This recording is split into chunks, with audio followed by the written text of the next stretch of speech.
좀 은혜 많이 받을 수 있도록 여러분들 기도해 주시면 감사하겠습니다. 우리 하나님의 말씀을 보겠습니다. 하나님의 말씀은 창세기 3장 7절부터 13절 그리고 21절 우리 한 절을 같이 보겠습니다. 제가 한 절, 여러분도 한 절 이렇게 읽어드리겠습니다. 이에 그들의 눈이 밝아 자기들의 몸이 벗은 줄 알고 무화과 나무 잎을 엮어 치마를 하였더라.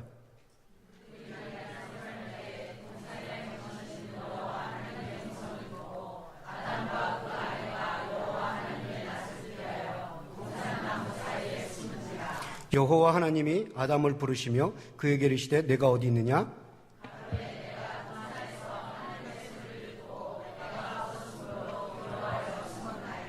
가라사대 누가 너희의 벗었음을 내게 구하였느냐? 내가 너더러 먹지 말라 명한 그 나무 실과를 너가 먹었느냐?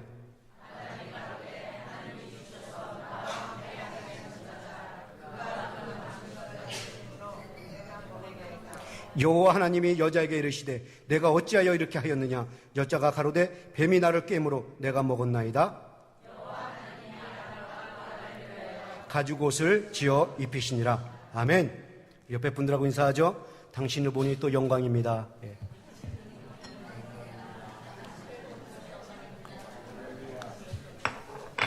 우리 크신 은혜 받읍시다.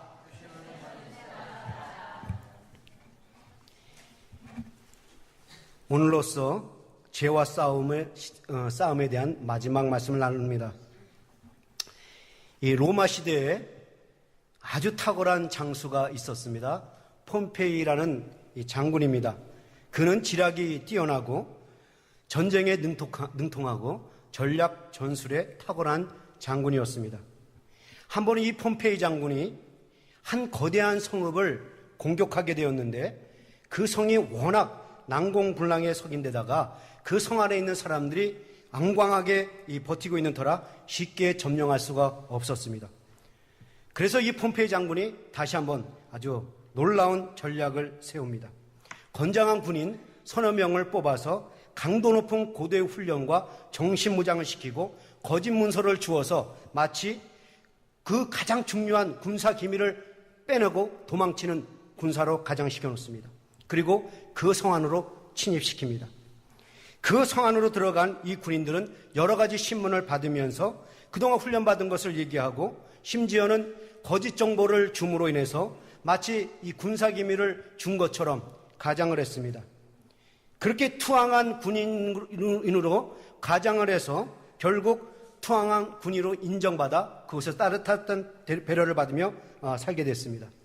그런데 어느 날 시간이 지나니까 이 투항한 척 가장한 이 군인들이 밤에 기회를 틈타서 폼페이 장군이 이끄는 군대가 전체가 들어올 수 있도록 성문을 열어놓습니다. 그 전략으로 이 폼페이 장군은 그 난공불락의 성, 무너질 수 없다고 하는 그 성을 함락시키고 그 성읍을 취하고 그 전쟁에서 이겼다는 이야기입니다. 여러분, 제가 왜 이야기를 여러분들에게 드리고 있을까요? 여러분들 이야기를 통해서 무엇을 깨달으라는 말씀입니까? 마귀는 이처럼 변장해서 다가온다라는 것입니다. 마치 나의 편인 것처럼 가장을 해서 마치 나에게 좋은 것을 줄 것처럼 가장해서 다가오는데 나를 무려터놓 놓는다는 것입니다.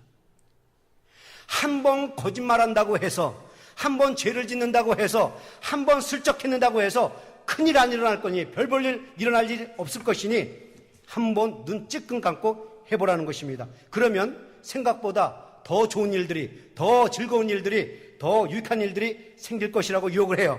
그러나 여러분, 이거를 아십시오. 그렇게 아무것도 아니라고 생각한 그 죄, 사소하다고 생각한 그 죄가 내 안에 들어오면, 내 안에 머물게 되면서 그 힘을 모아 나를 넘어뜨린다는 것입니다.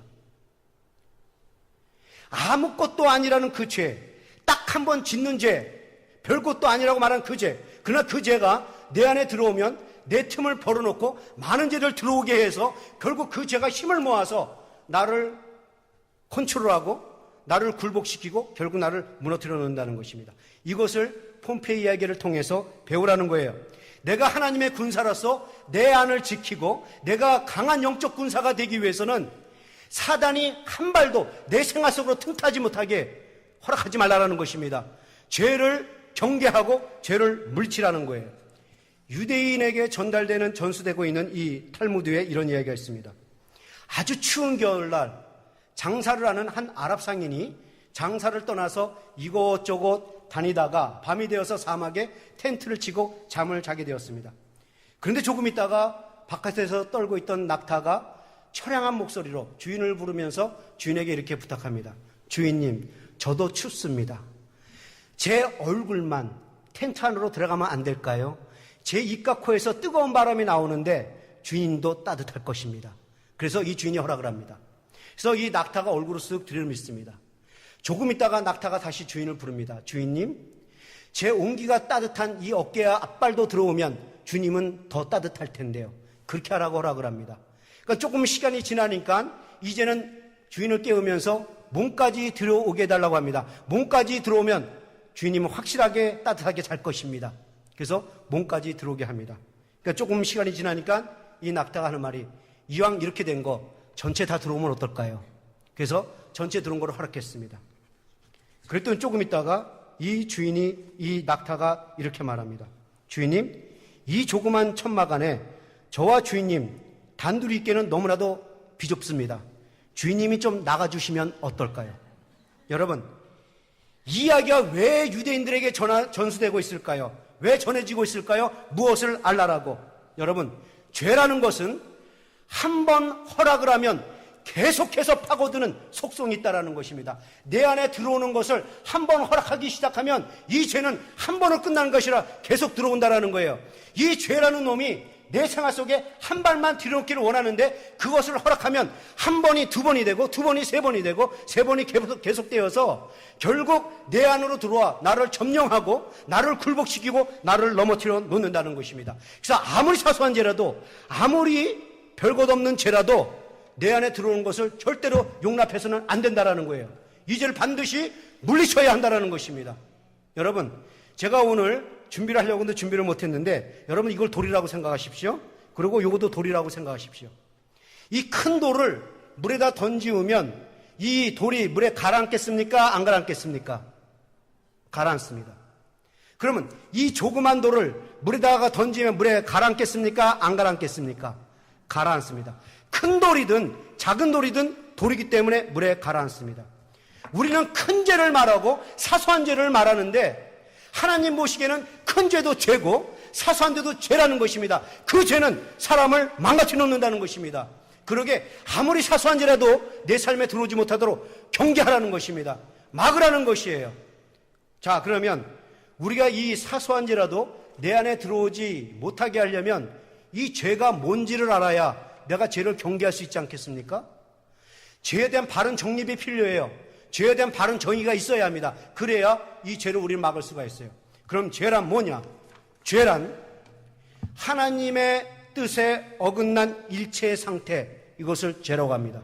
하나님의 기준에 벗어난 일체의 상태, 이것이 죄란 말이죠. 그러니까 하나님이 정하신 기준, 하나님이 정하신 말씀, 하나님이 정하신 법에 어긋나면 그것이 무엇이든지 다 죄라는 것입니다. 그럼 이 어긋났다, 이 against, 이게 뭐냐 이거죠. 도대체 하나님의 말씀에 어긋났다는 거예요. 하나님 말씀에 against 한다는 게 뭐냐 이겁니다. 여러분 성경을 펼쳐놓고 보면 죄를 가리키는 단어가 천만이 나오는데 그 중에 성경에서 가장 많이 쓰는 단어가 하마르티아라는 단어입니다. 죄를 가리킬 때 히브리어에서는 하마르티아라고 말합니다. 이 하마르티아라는 의미는 뭐냐 하면 관역을 놓고 활을 쐈는데 이 활이 관역을 맞추지 못하고 빗나가는 상태, 이것을 하마르티아, 벗어났다고 하고 빗나갔다고 하고 어긋났다라고 말을 해요. 그런가 하면 화살을 쐈는데 이 관역에 미치지 못하고 그 밑에 떨어졌을 때 그 하나님이 정하신 법에 도달하지 못할 때 이것도 하마르티아, 도달하지 못했다, 하마르티아라는 것입니다. 이게 어긋났다라는 거예요. 그러니까 무슨 말이냐면 하나님이 하지 말라고 말한 것을 하는 것, 이것은 죄라는 것입니다. 빗나갔다라는 거예요. 예를 들어서 선악과를 따먹지 말라 했는데 따먹었어요. 이것은 하나님이 하지 말라는 것을 했기 때문에 하나님의 말씀에 어긋난 하마르티아, 죄라는 것입니다. 자, 그러면 우리는 이것을 또 생각할 수 있어요. 이것은 또 하나를 알아야 돼요. 아하, 하나님께서는 살인하지 말라 말했으니까 나는 살인하지 않았는데 그럼 나는 대단히 의로운 사람이요? 나는 대단히 괜찮은 사람이라고 말을 하는데 하나님께서는 이런 말씀도 하셨다라는 것입니다. 형제를 사랑하라. 내 이웃을 내 몸같이 사랑하라. 원수를 사랑하라. 이 말씀도 하셨단 말이죠. 그래서 사랑을 실천하지 못하고 미워하고 시기하고 질투하고 헐뜯는 것도 이것도 죄라는 말입니다. 하나님의 말씀에 도달하지 못한 죄. 하나님은 분명히 하라고 말씀하셨는데 이것을 하지 못한 게 죄라는 것입니다. 이해가 가시겠습니까? 탐하지 말라. 남의 물고 도둑질하지 말라. 하나님, 나는 탐하지 않고 도둑질 안 했기 때문에 나는 괜찮은 사람이에요. 나는 참 대단한 사람입니다. 의로운 사람입니다. 라고 말을 하지만 하나님께서 이런 말씀도 하셨다는 것입니다. 주라, 베풀라, 굶주린 사람을 돌보라, 과부들을 돌보라. 교회에서 교회다 명령하고 믿는 사람들에게 명령했어요. 그렇기 때문에 우리가 돌보지 않는 것도, 우리 자기 것만 움켜쥐고 사는 것도 이것도 죄라는 것입니다. 하나님의 말씀에 도달하지 못하는 죄. 하나님 우리에게 분명히 이렇게 말씀하셨어요. 범사에 감사하라. 근데 감사하지 못하고 원망을 쏟아내고 불평을 쏟아내고 남에게 자꾸 비난하고 이것도 죄라는 것입니다. 하나님께서는 분명히 우리에게 이렇게 말씀하셨어요. 주야로 말씀을 묵상하는데 악인의 길을 쫓지 말고 죄인의 길에 서지 말고 오만한 자리에 앉지 말고 주야로 하나님의 말씀을 묵상하라. 그래야 된다. 그런데 주야로 우리가 하나님의 말씀을 묵상하지 않아서 악인의 길을 쫓게 되면 그것도 죄라는 것입니다. 하나님의 말씀에 도달하지 못한 죄. 그런가 하면 쉬지 말고 기도하라 라고 했는데 기도하지 않는 것, 여러분들 이걸 죄라고 생각합니까? 우리는 신앙생활하면서 기도하지 않는 것을 죄라고 생각한 사람 한 사람도 없어요. 그런데 여러분들 이 신앙인 사무엘의 한번 기도를 한번 들어보시겠습니까? 우리 한번 같이 읽을까요? 사무엘상 우리 한번 다 같이 읽어보시죠. 다 같이 시작.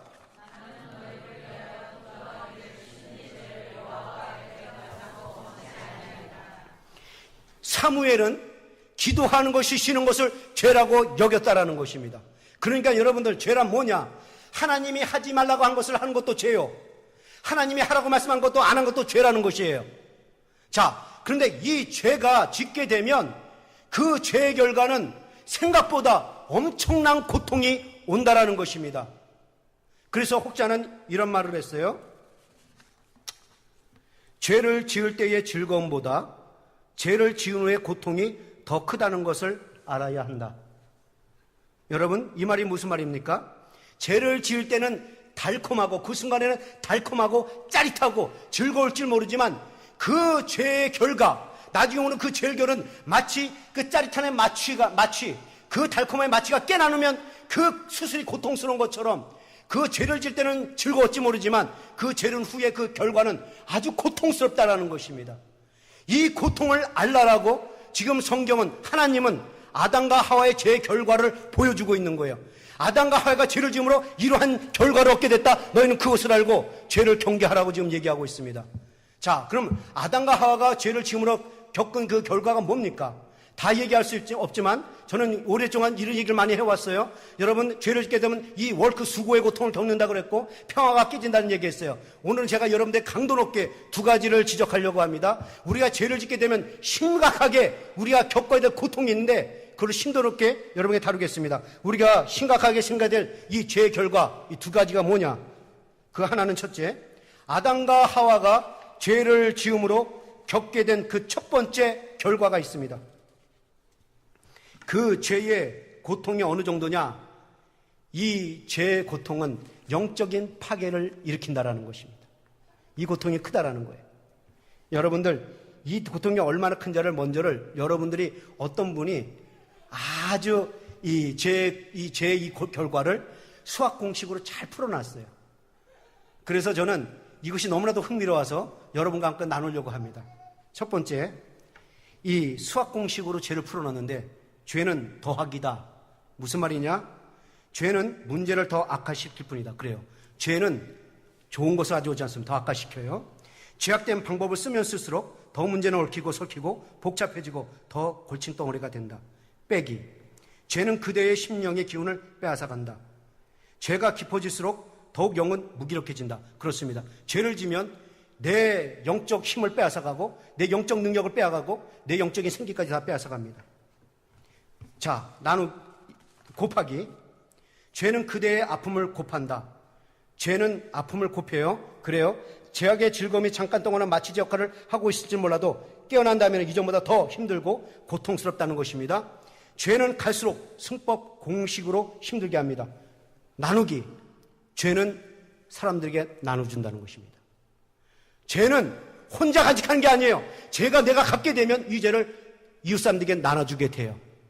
그리고 이 죄는 가족을 깨뜨리고 쪼개고 친구를 잃게 합니다.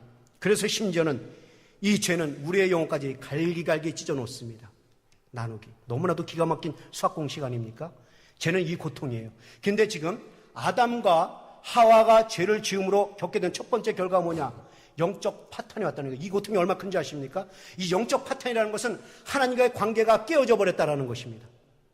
하나님과 관계가 깨어졌다는 말이 뭔지 아십니까?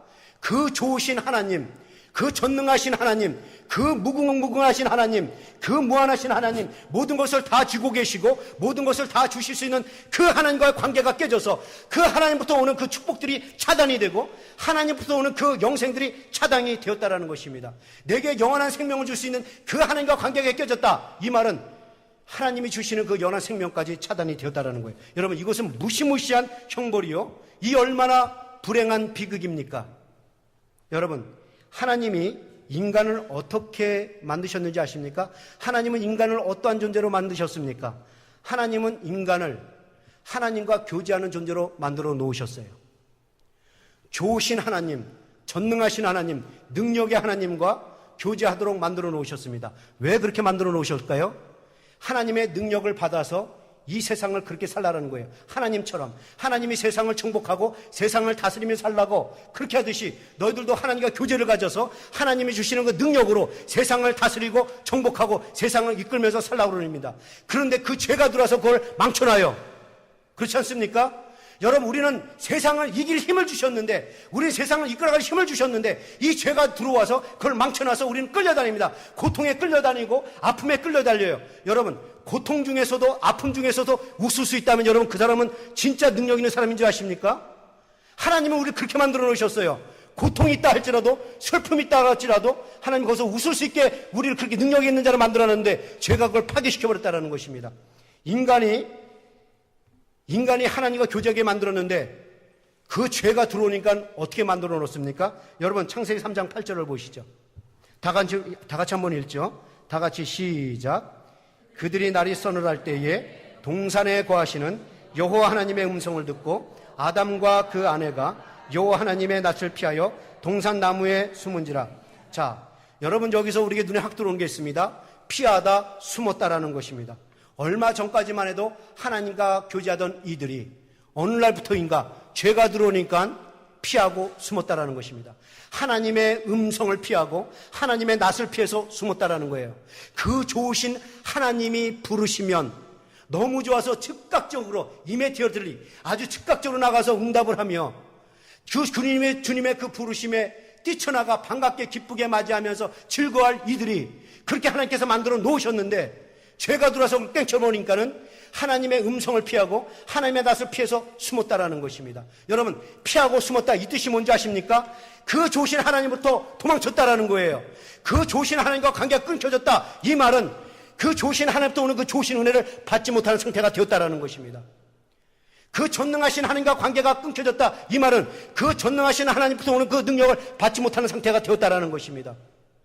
그 모든 것을 다 주실 수 있고 모든 것을 다 해결해 줄 수 있는 그 하나님이 계시는데 그 하나님과 관계가 깨졌다라는 것은 그 모든 것을 누릴 수 없게 되었다라는 것입니다.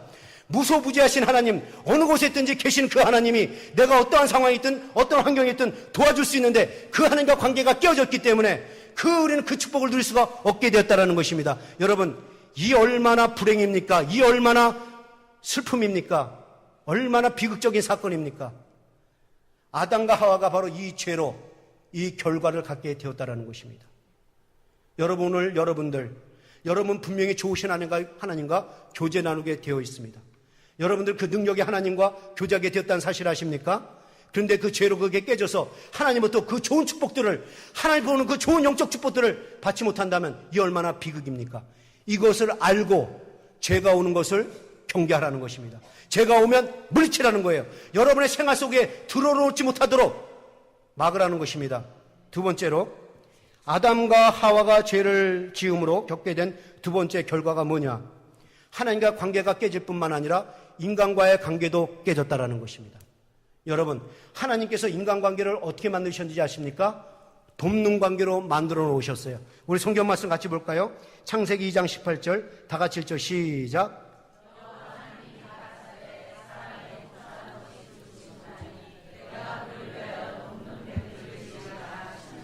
하나님께서 어떻게 인간관계 만들었냐면 돕는 관계로 만드셨어요. 여러분, 이 말씀은 가정을 의미하는 것이지만 넓게 보면 이 사회적인 것을 얘기해요. 다시 말해서 사람은 혼자 사는 것을 하나님은 원치 않는다는 것입니다. 왜? 혼자서는 할 수가 없기 때문에. 여러분, 이 교회에서 더 목사 혼자 할 수 있다고 생각하십니까? 여러분들이 없으면 저는 이 소노마는 침례교를 이끌어갈 수가 없어요. 사람은 혼자서 신앙생활할 수가 없습니다. 그래서 하나님은 독처하는 것이 좋지 못하기 때문에 옆에 사람에 여러분에게 옆에 사람을 붙여놓으신 거예요. 우리에게는 관계가 있습니다. 이 관계는 반드시 이루어져야 돼요. 근데 그 관계가 뭐냐? 서로 돕는 관계, 서로 위로하고, 서로 사랑하고, 서로 격려하고, 서로 위로하고, 서로 섬기고, 서로 세워주고, 서로 아끼는 관계로 하나님께서 만들어 주셨습니다. 서로 헐뜯고 싸우고 다투고 깎아내리고 짓밟고 비난하고 상처를 주라고 이 관계를 만들어 놓은 것이 아니라는 것입니다. 근데 죄가 들어와서 그걸 망쳐놨다라는 거예요. 죄가 들어와서 그 아름다운 과정을 파괴하고 죄가 들어와서 아름다운 관계, 그 행복한 관계를 깨놓고 그 관계에 있어서 웃음이 나와야 되는데 불행을 만들어 놓았다라는 것입니다. 여러분, 죄가 들어와서 아담과 하와의 그 행복한 가정을 깼다는 사실 아십니까? 죄가 들어와서 그 관계를 다 망가뜨렸다는 사실 아세요?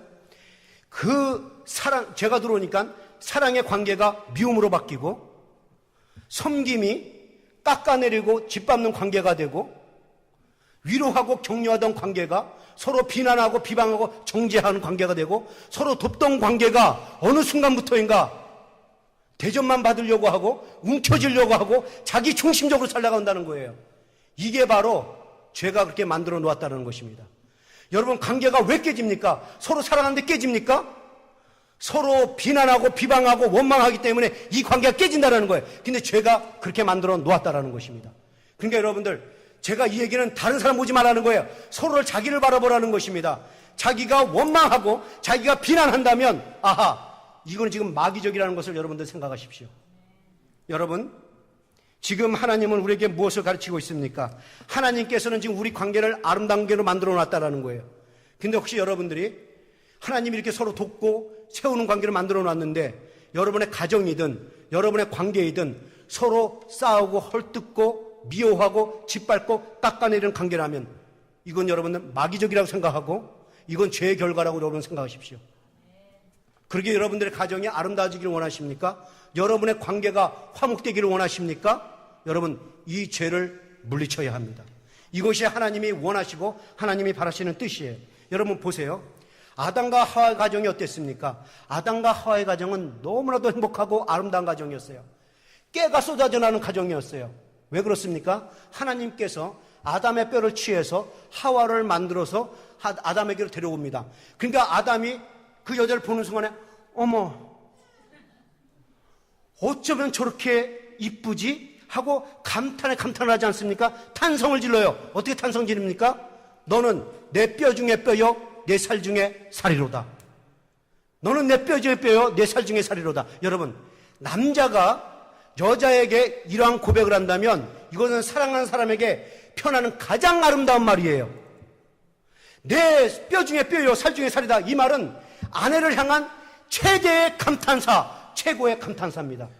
여기 남성분들 정말 아내를 사랑하십니까? 사랑한다 이렇게 말하시면 안 돼요. 정말 사랑하시면 얼굴 볼 때마다 당신은 내 뼈 중에 뼈요, 살 중에 살이로다 이렇게 얘기하셔야 돼요. 제가 오늘부터 시작할 거예요. 아내를 보면 당신 사랑한다 이러면 안 먹혀요. 그러나 당신은 내 뼈 중에 뼈요, 살 중에 살이다. 여러분, 내 뼈고 내 살이면 얼마나 아끼겠습니까? 이렇게 아름다운 관계였단 말이죠. 얼마나 또 아름다운 관계인 줄 아십니까? 한번 성경을 봅시다. 우리 한번 같이 읽어볼까요? 창세기 2장 25절 다 같이 읽죠. 시작.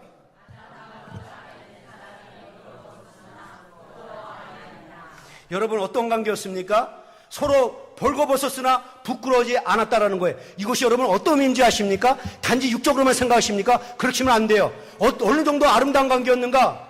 서로 허물을 봐도 괜찮은 관계였다라는 것입니다. 서로의 실수를 보고 서로의 잘못을 봐도 괜찮다라는 것입니다. 다시 말해서 말을 바꾸면 서로의 허물을 보지 않는 관계, 서로의 실수를 드러내지 않는 관계, 서로의 잘못이 있으면 덮어주는 관계, 이게 아름다운 관계라는 것입니다. 아름다운 관계란 서로의 허물, 서로의 실수, 서로의 잘못을 묻지 않고 덮어주는 관계, 그것이 아예 보여지지 않는 관계, 이것이 바로 아름다운 관계였다는 말이죠. 그런데 이 아름다운 관계에 죄가 들어오니까 어떻게 바뀝니까? 보시죠. 창세기 3장 7절, 다 같이 읽죠. 시작. 이에 그들의 눈이 밝아 자기들의 몸이 벗은 줄 알고 무화과 나무 별 엮어 치마를 엮었더라. 죄가 딱 들어오니까 어머, 아니 이게 진호가 아니죠. 죄가 들으니까 어머 이렇게 된 거죠. 왜 그렇습니까? 허물이가 자기 수치가 드러났기 때문에요. 그러니까 무슨 말이냐면 나무를 불 엮어서 가렸다라는 얘기 뭐냐면 이제는 서로의 수치가 보여졌다라는 것입니다. 예전에는 그 수치가 안 보여졌고 보여도 덮어주는 관계였는데 이제는 서로의 수치를 보는 관계가 되고 서로의 잘못을 보는 관계가 되고 이제는 그것도 모자라서 서로의 실수, 서로의 허물, 서로의 잘못을 들춰주는 관계가 됐다는 것입니다. 아름다운 관계에 죄가 들어오니까 서로 미워하는 관계가 되고 원망하는 관계가 되고 이제는 서로의 잘못을 들춰내는 관계가 되어버렸다는 거예요. 여러분, 저는 이것을 보면서 꼭 우리들의 모습을 보이지 않습니까? 참 연애할 때는 모든 것이 다 이뻐 보여요. 근데 어느 날부터인가 저게 저렇게 눈이 작은지 내가 미처 몰랐다. 이런 생각을 든다면 혹시 연애할 때는 잘 먹는 것도 이뻐 보였는데 저게 저렇게 처먹는 줄 몰랐다. 저게 저렇게 많이 처먹는 줄 내가 미처 몰랐다. 이런 얘기 한다면 여러분들 이거는 내가 이제 남의 실수를 보는구나. 남의 허물도 이쁘게 보일 때가 있고요. 남의 허물이 밉게 보일 때가 있습니다. 여러분, 그뿐만 아닙니까? 죄가 들어오니까 이 아름다운 관계가 어떻게 깨집니까? 보시죠. 12절 다 같이 읽죠. 시작. 나와 함께 하시니 그 여자가 아담이 하나님을 찾아서 하나님이 아담을 찾아서 이렇게 묻습니다. 아담아, 내가 먹지 말란 나무를 왜 먹었니? 라고 물었을 때에 아담이 이렇게 말합니다. 하나님이 함께하라고 주신 그 여자가 먹으라 해서 나는 먹었을 뿐입니다. 라고 책임을 전가합니다. 죄가 들어오니까 책임을 전가해요. 여러분, 그 여자가 누굽니까? 뼈 중에 뼈요, 살 중에 살이라고 고백한 그 여자예요. 최고의 감탄사를 날렸던 이 남자가 갑자기 그 여자를 비방하고 원망하고 책임 전가하고 나섰다라는 것입니다. 당신이 주신 그 여자가 먹으라 해서 난 먹었을 뿐입니다. 여자분들, 저 여자분들에게 묻겠습니다. 남자가 이러면 어떻습니까? 참 웃기지도 않죠? 아니, 남자가 당신은 내 뼈 중에 뼈요, 살 중에 살이라고 고백을 했다면, 이렇게 말한 남자라면 끝까지 아내를 지켜주고 돌봐주고 허물을 덮여주면서 하나님께 이렇게 말했어야 되는 거 아닙니까? 하나님, 죄송합니다. 제가 먹었습니다. 잘못했습니다. 그러면 하나님이, 아니, 네 아내가 먹으라 해서 먹었던 거 아니니? 하나님, 무슨 말씀을 그렇게 하십니까? 준다고 해서 제가 먹습니까? 제가 먹고 싶어서 먹은 거지요. 이렇게 말하는 거 정상 아니에요? 그런데 이 남자는 그렇게 말하니커녕 당신이 준 그 여자가 먹으라 해서 먹었다고 그냥 아내한테 모든 걸 다 쏟아놓습니다. 비난하고 원망하고 책임 전가하고 심지어는 철저하게 자기 모든 것을 다 아내한테 덮어씌지 않습니까? 당신이, 여러분 잘 보세요. 중요합니다. 당신이 준 저 여자가. 여러분들 요럴 때요, 요거 생각하세요. 여기 내가 지금 죄가 있어서 그런 거구나. 많은 사람은 네가 그랬지 이러죠. 당신이 준 그 남자가, 당신이 준 그 여자가. 그러니까 여러분들 이러지 마세요, 제발. 예? 많은 사람이 이렇게 한다는 것입니다. 자기 허물을 보기 때문에. 여러분들, 이런 것을 보면서요, 저는 우리 남자들을 보면 꼭 아담 같다는 생각이 들어요. 왜냐하면 어떤 결정을 낼 때 아내 말을 들어요. 물론 아내 말을 듣지만 최종 결정 누가 내립니까? 남편이 내려요. 근데 잘 되면 내 탓이에요. 그런데 잘못되면 당신 쓸데없이 그런 얘기해가지고 내가 그 말을 듣는 것이 아닌데 이래서 모두 죄다 아내에게 덮으시잖아요. 그러니까 잘 되면 내 탓이고 잘못되면 당신 탓이라는 거예요. 여러분, 왜 사람들은 자기의 잘못을 남의 탓으로 돌리고 남에게 전가하고 이 원망하는 이 비열하고 비급한 이 짓을 행합니까? 내 생활 속으로 죄가 들어왔기 때문에 그래요. 여러분들, 죄인들은요 자신이 절대로 죄인이라고 얘기하지 않습니다. 자기는 피해자라고 얘기해요. 제가 한국에 있을 때 전도사로 일하면서 저의 청년 담당 목사님이 참 열정적이셨어요. 그래서 가끔 되면은 저하고 함께 이렇게 교도소를 방문을 갔습니다. 교도소를 가서 방문을 하면서 신방을 하면서 이렇게 복음을 전도했는데 이 죄인들의 똑같은 공통점이 있어요. 나는 죄인이 아니라는 것입니다. 나는 죄가 없다라는 것입니다. 나는 사회가 낳은 피해자라는 거예요. 나는 이 열악한 환경에 낳은 피해자라는 겁니다. 심지어는 나는 가만히 있었는데 싸움을 걸어서 할 수 없이 난 싸웠다라고 얘기를 해요. 죄인들은요, 자기가 죄가 있다고 생각하지 않아요. 근데 여러분들, 이렇게 서로를 비난하면 그 관계가 아름다울 것 같습니까? 그 관계는 엉망진창이에요. 보세요, 여러분들. 저는 이런 머리 한번 그려봤습니다. 아담과 하와가 사는 그 과정을 한번 생각해 봤어요. 아담은 그 아내와 살면서 평생 당신은 내 인생을 망친 여자라고 생각하면서 살았을 것이고, 아내는 저 쪼잘한 놈, 치사한 놈 이러면서 살았을 것이에요. 그 가정이 행복하겠습니까? 불행이에요, 불행. 여러분들, 전 주일학교 때 이 설교를 들었는데 아직도 있잖아요. 그래서 주일학교 교육은 대단히 중요합니다. 그때 제가 주일학교 있었을 때 어떤 목사님이 이런 얘기를 했습니다. 성도가 서로가 이제 긴 숟가락을 가지고 밥을 먹는데 천국에도 똑같이 긴 숟가락으로 밥을 먹고 지옥에 갔던 지옥에도 똑같이 긴 숟가락으로 밥을 먹는다는 거예요. 근데 천국에서는 살 때 다 통통한데 지옥에 갔더니 다 빼짝 말랐다는 것입니다. 그 이유가 뭐냐? 천국에서는 서로 먹여주는데 지옥에서는 자기가 먹겠다고 해가지고 하나도 못 먹어가지고 삐쩍 말랐다라는 거예요. 무슨 말인지 아십니까? 천국에서는 서로 섬기는 사람들만 있는데 이 지옥에서는 그 킨 잣대로 서로 문제 있다라고 얘기하면서 이렇게 서로 도와주지 않는다는 것입니다. 여러분, 허물은 자기의 허물로 돌리는 거예요. 내가 문제해서 그런 거라고. 그런 관계는요, 아름답게 세워지게 되어 있습니다. 자기 감정 상한다고, 자기 기분 나쁘다고 막 해대잖아요. 그 관계는 깨지게 되어 있어요. 섬기십시오. 여러분들, 사랑하는 성도 여러분, 하나님은 분명히 우리의 관계를 아름다운 관계로, 돕는 관계로, 서로 세워주는 관계로 관계를 만드셨어요. 근데 죄가 들어와서 이걸 깨어놓았단 말이죠. 그렇기 때문에 우리는 이 관계를 다시 회복시켜 놓으려면 어떻게 되느냐? 여러분들, 사랑하는 성도 여러분, 여러분의 가정이 아름답게 세워지길 원하십니까? 여러분의 가정이 정말 행복한 관계가 되고 여러분의 관계가 정말 즐거운 관계가 되고 아름다운 관계가 되어서 그 관계 속에서 웃음이 나오기를 원하십니까? 방법은 이거 하나밖에 없습니다. 예수 그리스도의 피로 내 속에 있는 죄를 씻어내고 새롭게 거듭나는 것, 이 방법밖에 없어요. 그래야 회복됩니다. 왜 우리는 예수 그리스도의 피로 내 속에 있는 죄를 물리치고 내 속에 예수의 피가 있어야 되는가? 왜 그렇습니까? 예수님은 내가 죄를 지었음에도 불구하고 그 죄를 내 탓으로 돌리지 아니하시고 나에게 돌리지 아니하시고 자기 탓으로 자기가 대신 짊어지고 죽으셨기 때문에 그렇습니다. 예수님은 예수 그리스도 그분은 우리의 죄를 우리 탓으로 돌리지 아니하시고 대신 그 죄를 짊어지시고 죽으시고 피를 흘리셔서 우리를 하나로 만들어 놓으셨습니다. 그렇기 때문에 우리는 그 예수의 피를 우리가 담아야 우리도 서로 섬길 수 있다는 것입니다. 우리가 정말 예수의 보혈로 우리가 사함을 받고 예수님의 사랑과 은혜를 받은 자라면 나 때문입니다. 이 고백이 나올 수 있다는 것입니다. 당신 때문이 아니라 나 때문에 내가 잘못해서 내가 실수해서 그런 겁니다. 이 고백이 나올 수 있다는 거예요. 그래야 관계가 하나가 되고 아름다울 수 있다는 것입니다.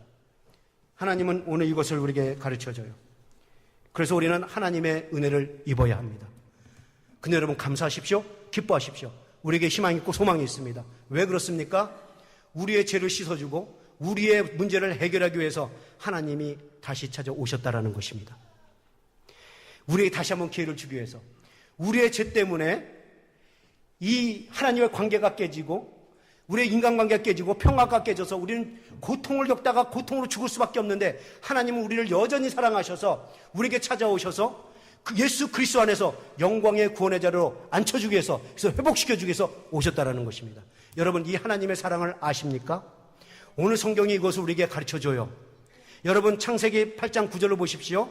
타락한 인간에게 범죄한 인간에게 하나님이 찾아오시는 이 아름다운 사랑을 한번 보십시오. 우리 한번 같이 읽어볼까요? 8절 9절 다 같이 시작.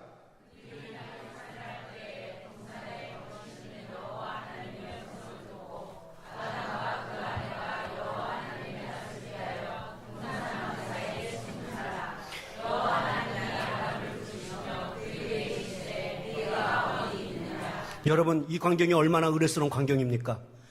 범죄한 인간에 찾아오시는 이 하나님, 그리고 자상하게 따뜻하게 불러주시는 이 하나님의 사랑, 아담아 아담아 어디 있느냐, 아주 온하게 불러주시는 이 하나님의 사랑 얼마나 아름답고 은혜스럽습니까?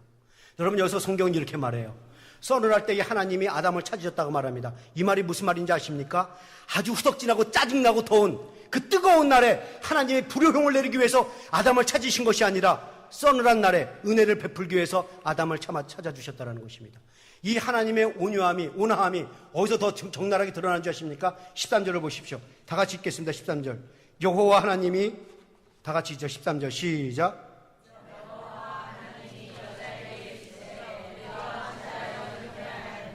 여러분, 내가 어찌하여 이렇게 하였느냐? 여러분, 여기서 표준역 번역이 참 잘 해놨어요. 너가 어쩌다가 이런 일을 하게 되었니? 얼마나 여러분 은혜스러운 얘기인지 아십니까? 너가 어쩌다가 이렇게 되었니? 지금 이 말을 하고 있다는 거예요. 그러니까 하나님은 따지기 위해서 아담을 찾으신 것이 아니라 측은해서 애석해서 은혜를 베풀기 위해서 그들을 찾아주셨다는 것입니다. 여러분, 사랑하는 성도 여러분, 그 하나님이 오늘도 우리를 찾아오신다는 사실을 믿습니까? 그 훌륭한 상담자로, 성령의 위로자로 우리를 찾아오셨다라는 것입니다. 믿을 수 있기를 축원합니다. 여러분, 여기서 서늘한 바람이란 파라클레토스, 보혜사, 위로자 하나님, 치료자 하나님, 이 말씀하는 거예요. 그러니까 우리 하나님은 어떤 하나님이라신 것인가? 내가 죄로 인해서 실패하고 아픔이 있고 상처가 있고 절망 속에 있을 때 하나님은 그대로 내버려 두시는 것이 아니라 그 위로자 하나님으로, 치료자 하나님으로 내게 찾아오셔서 내 아픔을 위로해 주시고 내 문제를 해결해 주셔서 나를 다시 회복시켜 놓으신다는 것입니다. 이게 하나님의 은혜라는 거예요. 이렇게 은혜를 가지고 찾아오신 이 하나님 우리 맞이하고 그 하나님의 은혜를 맞이하자라는 것입니다. 그 은혜를 받자라는 거예요. 여러분, 우리는 살면서 순간의 유혹에 넘어가서 죄를 지을 수가 있습니다. 그래서 그 죄 때문에 고통스러움 살 수 있는데 이때 이런 생각을 하자라는 거예요.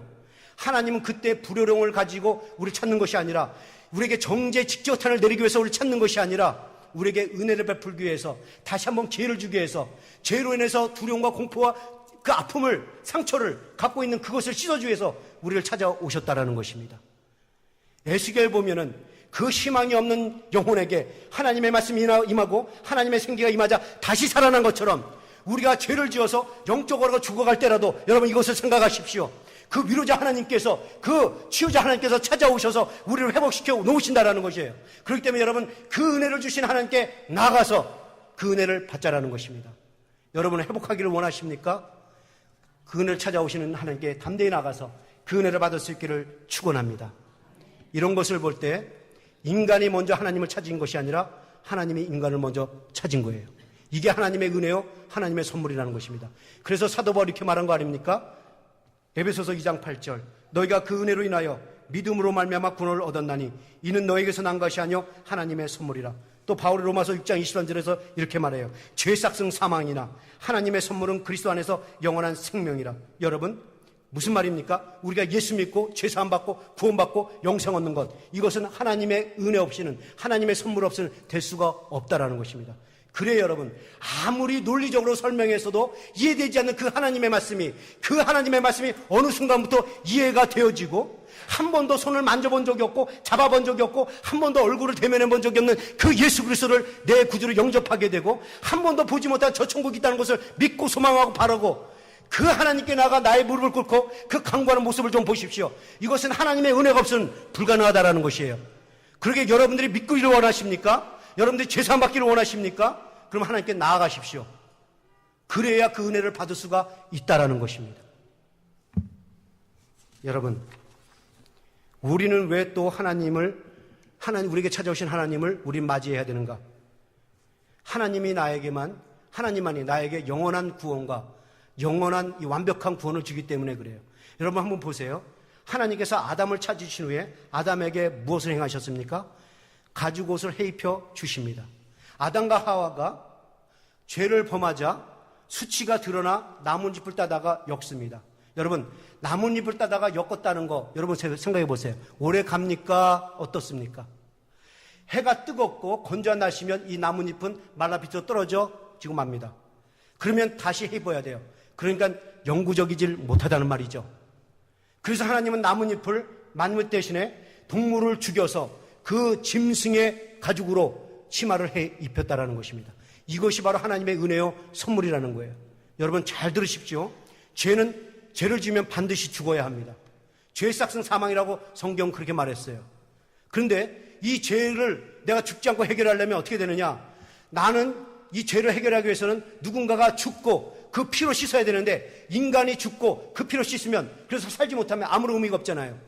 그래서 하나님께서는 구약에서는 인간 대신에 동물을 죽였고, 신약에서는 우리 대신에 예수님을 죽게 하셨다는 거예요. 이게 은혜라는 것입니다. 무슨 말인지 알겠습니까? 인간의 노력으로, 인간의 행위로는 우리의 죄를 씻을 수가 없다는 것이에요. 예수 그리스도의 은혜로만 씻을 수가 있다는 것입니다. 아담과 하와가 나뭇잎을 엮어서 자기 치마를 가렸다는 것은 인간의 노력으로 자기 수치, 자기 허물을 가리려고 했다는 거예요. 그러나 여러분 이걸 아십시오. 자기의 노력으로, 자기의 행위로 자기 허물을 덮으려고 했지만 근본적으로 가려질 수 없다는 것입니다. 왜요? 그것은 마치 나뭇잎이 말라 비틀어지는 것처럼 연약한 것이기 때문에 그렇다는 것입니다. 여러분, 인간의 힘으로 여러분의 허물을 고치려고 합니까? 어느 정도 개선할 수 있어요. 어느 정도 고칠 수 있어요. 그러나 시간이 지나면 다시 허물은 드러나게 되어 있습니다. 왜 그렇습니까? 여러분의 인간의 힘도 바로 나뭇잎과 같이 연약한 것이기 때문에 그렇습니다. 우리는 그래서 하나님이 지으신 이 옷을 입어야 돼요. 그래서 사도 바울이 이렇게 말하지 않습니까? 우리 성경 말씀 같이 볼까요? 다 같이 시작. 로마서 13장 14절 시작.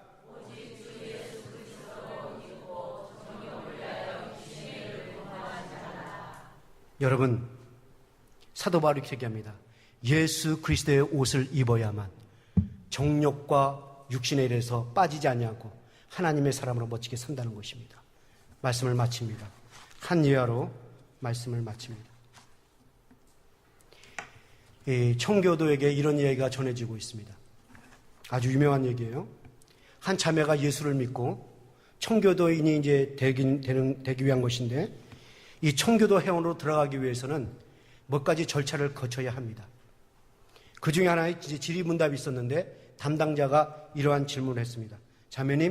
자매님은 예수님을 믿을 때와 예수님을 믿기 전하고 삶이 달라졌습니까? 달라졌으면 어떻게 달라졌습니까? 물었습니다.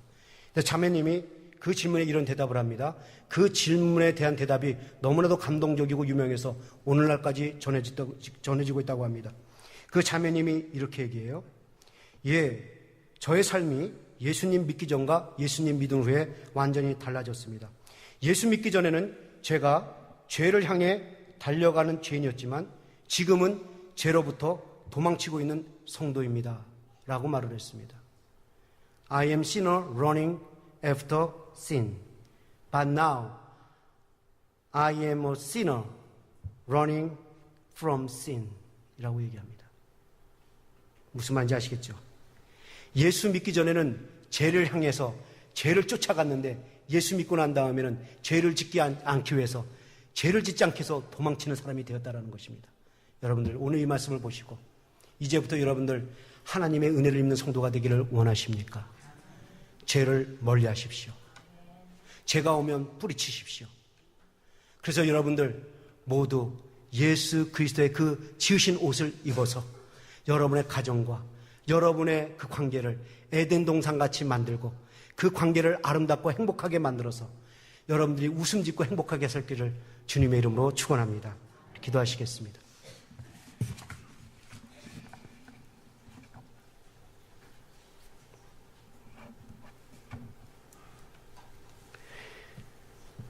여러분, 이 시간 오늘 말씀을 정리를 합니다. 그동안 우리 4주에 걸쳐서 하나님의 은혜를 입는 성도가 되자고 말씀드렸습니다. 이 죄는 너무나도 중요합니다. 이 죄가 왜 중요한지 아십니까? 실생해서 여러분에게 너무나도 큰 타격을 주기 때문에 그래요. 여러분의 가정을 파괴시키고 관계를 파괴시킵니다. 행복을 빼앗아가요. 저는 싸워서 잘됐다는 얘기를 한 번도 들어본 적이 없습니다. 서로 비난해서 교회가 아름답게 세워졌다, 가정이 아름답게 세워졌다, 한 번도 들어본 적이 없어요. 여러분, 누구를 비난하고 지적해서 그 사람 고칠 수 있다고 생각하십니까? 그게 바로 마귀적인 생각이라는 것입니다. 오늘 여러분들은 섬기십시오. 품으십시오. 여러분들이 그래야만 이 죄를 물리칠 수가 있습니다. 하나님께서 하지 말라는 것은 하지 마시고 하라는 것은 하시길 바랍니다.